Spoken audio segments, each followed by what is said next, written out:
But I think one of the reasons why these people have this deep-seated anger and resentment is there's a bunch of people out there that have these lives that are deeply unsatisfying, because I think there are so many people that are working all day long doing something that is deeply unsatisfying and almost painful.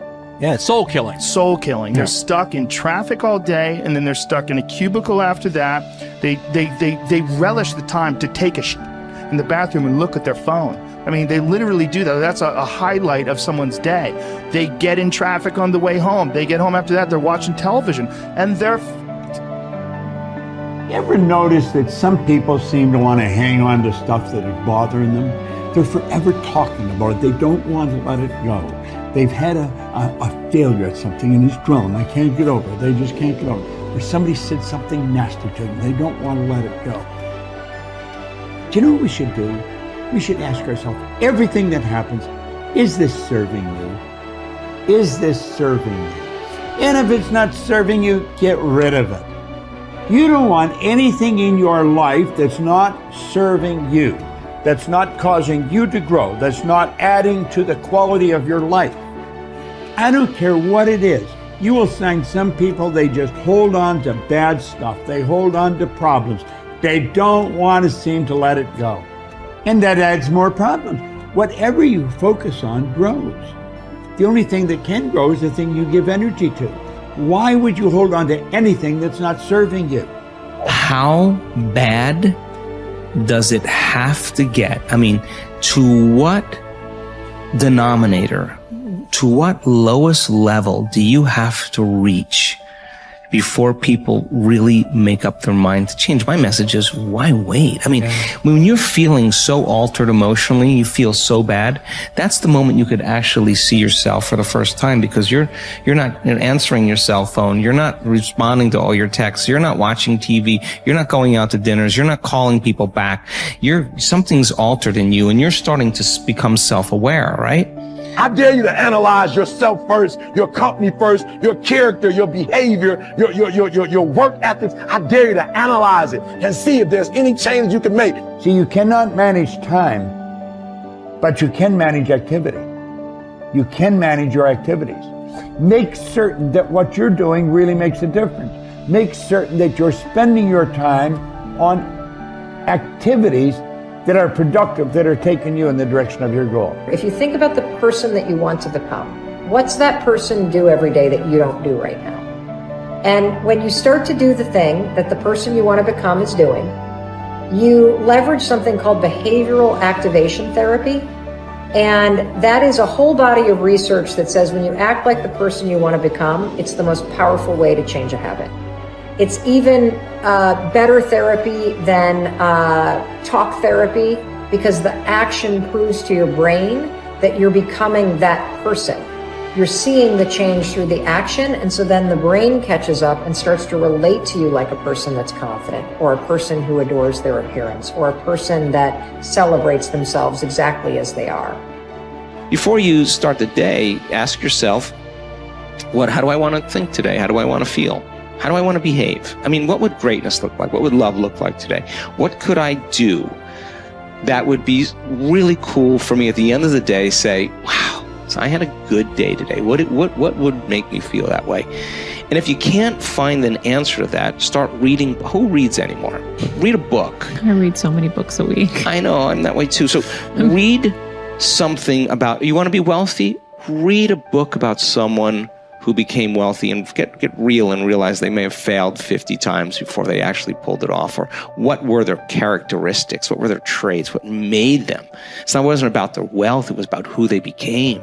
That's the key, right? So fill your brain with a little knowledge, and then just start asking yourself, what's the greatest expression of myself that I can be today? And rehearse it. Rehearse how you're going to be. And then if it leads to a different choice, that's the unknown. Mm-hmm. And just know that it's not going to be predictable. It's going to be a little uncomfortable. That's where the magic happens. If you can stay relaxed and awake in the unknown, things get pretty exciting. When you're back to the known, you're back to the familiar. Don't expect anything to change in your life. And if you say it's that person or that circumstance, you defaulted and went back to the program of the victim, allowing your outer environment controlling your thoughts and feelings. If you truly do this well, This is what I discovered. If I truly feel the feelings of my future before they occur, and I live in that state, I'm no longer looking for it to happen. How could I look for it if I feel like it already has, right? So I try to stay in that state, because then I'm not separate from it. And that tends to be when the magic happens. There's no control anymore. There's no predicting. There's no perfectionism. There's none of. All there is just kind of an experiment. Like, I'm experimenting to see if I changed my thoughts and feelings, if my life will change. And that should be the experiment everybody has. And do it with curiosity, and do it with just seeing if the experiment works. If it doesn't, change something else about yourself until it starts to work. Deciding who are we going to be. You know, we shouldn't hope to end up one day a magnificent, strong, beautiful, capable, kind, loving person. We should start living like that today, hopefully, so that we become that. That who we become is not an accident, but hopefully a purposeful intent. That our days and how we approach our days are literally driven by the intention of who we're going to bring. That we bring our character into each of the circumstances of our lives, and by doing that, maybe we can't always direct every circumstance of our life. We can't control everything, but we can certainly control our responses to them. We can certainly dictate who we're going to be in those circumstances, and that helps us achieve our ultimate destiny that we desire, not one that just lands on us. I think the other thing that really comes to people's into their power is when they really discover that, you know, each of our days is something that we can also design. Not just design who we're going to be. How are you going to design your day? What's this day going to be about? What's going to get your attention? What's going to get your focus? And what should not be getting your focus is just your inbox, or just what I call browser blackout, clicking around on all these blue links or images, or swiping here and swiping there, and then losing 4 or 5 hours of your day. Because what ends up happening for so many people is they lose 2 or 3 hours to distraction each day, maybe 4 hours of distraction of television a day. And over the course of their lives, now a decade is gone of opportunity, a decade of missed opportunities to connect with your family, to achieve your dreams, to work a little harder, to contribute that thing you always contribute, to learn that skill that you wanted to learn. Like, we have to decide on our days. We have to design them. We have to wake up and decide what this day is going to be about, what's going to get done, what's going to deserve our focus, who will we reach out to, instead of just responding to everybody else's needs. Look back over your life and ask yourself, what activities, behaviors, or decisions have been most responsible for my success in life to date? You will probably find that less than 5% of the things that you have said or done have accounted for most of the success you have enjoyed. You may find that it was your unique ability to solve a particular kind of problem or to take advantage of a particular type of opportunity. You may find that your special talent was an interpersonal skill that enabled you to influence and persuade other people at a particular time and place. You may find, on analysis, that it was an ability to take charge and accept responsibility for accomplishing a particular goal. Whatever has been responsible for your successes in life to date may be a good indication what you should be doing in the future. Analyze your work based on the measure that I call return on energy. Leaders in every field deliberately apply their talents and energies where they can achieve their greatest return on the amount of energy, mental, emotional, and physical, that they invest in any endeavor. They refuse to take on jobs or work in areas where they cannot perform at exceptional levels. They treat themselves as valuable resources, and they spend their energies very carefully. One of the questions that you might continually ask yourself is this the best possible use of my time and energy?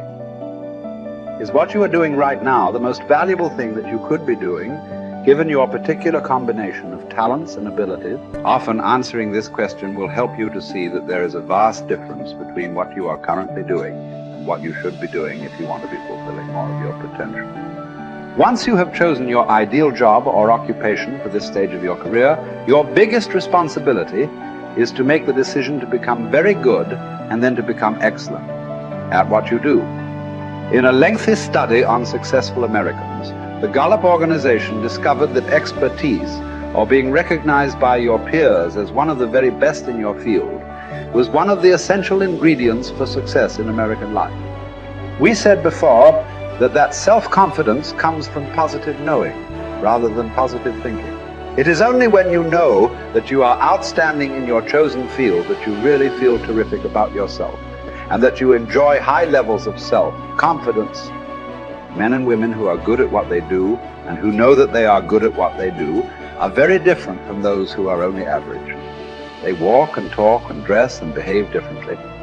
They have an attitude of assurance and certainty about themselves that causes them to stand out in any group.